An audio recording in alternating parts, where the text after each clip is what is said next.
You are so iconic in so many ways, especially for us who grew up really when hip hop music was empowering black women. When you kind of look at what hip hop has become now, what do you think about that? First of all, you look too young to even know who I am, but thank you for that. I'll take it. It's been a long struggle for women in hip hop, right? Because, coming in the door, you had a lot of women who first didn't need men to justify them. And then you have women like Eve who had Rough Riders and Little Kim who had, Junior Mafia and stuff like that, that felt like, Eve with Rough Riders, that they needed to have the male support.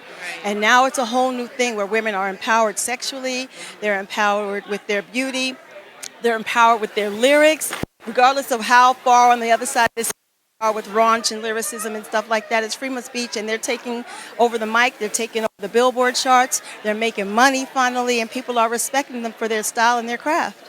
At the same time, I also remember when hip hop was kind of empowering the black community and really kind of teaching us about our history, and now it's a lot of drugs and sex. Do you think that we need to kind of get back to our roots as far as delivering messages, especially to our young people? It's so interesting because I grew up obviously in that era of the Heavy D's and the Public Enemy and, KRS-One, where everything was really about, what you saw in the news, but also teaching, right? It was edutainment, as KRS-One called it.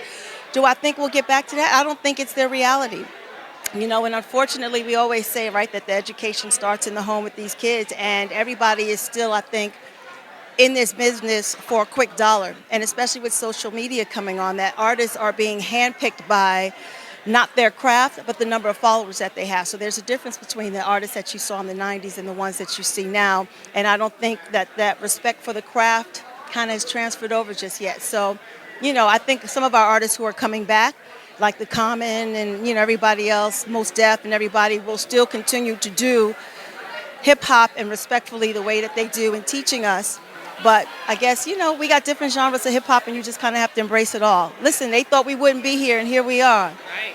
Well, you look gorgeous. Is there anybody specific you're looking forward to seeing tonight? Any film specifically? I actually did want to see Chevalier. That was definitely on my list, but I'm here to cook up with some of my friends. Carl Seaton's a dear friend of mine. I remember when his first film debuted in the Acapulco Film Festival, and now he's been doing all this TV stuff, so I just kind of want to see him. I hope my homegirl Millicent Shelton is here.